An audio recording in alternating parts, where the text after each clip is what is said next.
Purchase price allocation, as all of you would remember, is what? It means in case of a merger or in case of an amalgamation, what happens?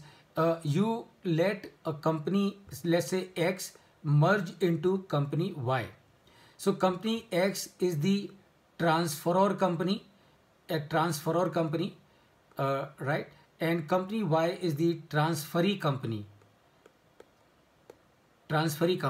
So transferor company X is merging into transferee company, that is Y.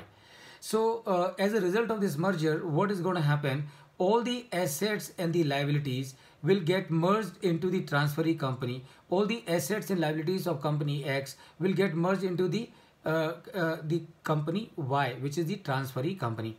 Now what is going to happen is, as a result of this transaction, there is going to be an exchange of the assets and liabilities, and consideration. So asset and liabilities, that means net asset value. So now when a merger or amalgamation is happening, and a consideration is being paid, let's say for example the consideration is 100 crore and the value of the asset is 80 crore. So obviously the transferee company will break all these assets in different separately and allocate this consideration of 100 crore over these assets which it has got as a result of merger and amalgamation. Now this process of allocating the consideration paid on the assets or identifying the assets received as a result of the merger and amalgamation, this process is known as purchase price allocation. तो ये कैसे allocation होगा? ये allocation इस तरह से होगा कि मर्जर हो गया और जो एसेट्स आ गए हैं, तो जो ट्रांसफरी कंपनी है वो सबसे पहले चेक करेगी कि कितनी टेंजिबल एसेट्स आई हैं, how many intangible assets have come, and what is the value of those tangible assets and what is the fair value of those tangible assets. So let's say that fair value of the tangible asset is 70 crore. Consideration paid how much is 100 crore.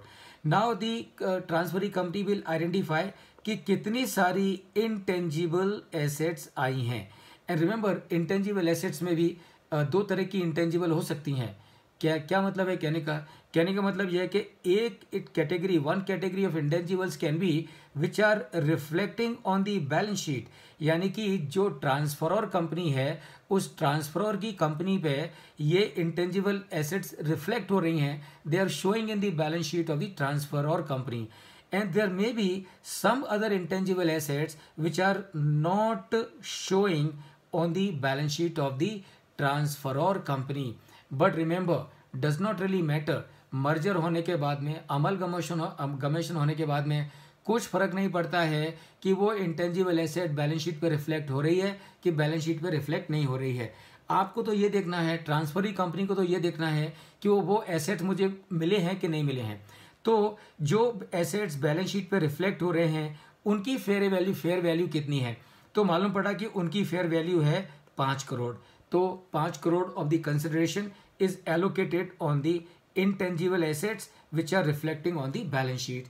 And then what the company would do, company would also identify intangible assets which are there but not reflecting on the balance sheet. So what is the fair value of these intangible assets which are there, company has got as a result of the merger and amalgamation, but these intangible assets are not reflecting on the balance sheet of the transferor company. But so what the transferee company will do, transferee company will find out as to what is the fair value of these intangible assets which are there but not reflecting in the balance sheet. Let's say that figure comes to 15 crore. So 15 crore of the consideration of out of 100 crore is allocated to the intangible assets which are not reflecting on the balance sheet, but the transferor company has got them. So how much does it come to? It comes to 90 crore. So 90 crore is the fair value of the assets tangible and intangible the transferee company has received. How much is the amount of consideration paid? 100 crore. How much is the value of value allocated? 90 crore. So 100 minus 90 crore, the balance is 10 crore. This 10 crore will be recorded in the books of the transferee company as goodwill. And this process, friends, is known as purchase price allocation. Purchase price allocation.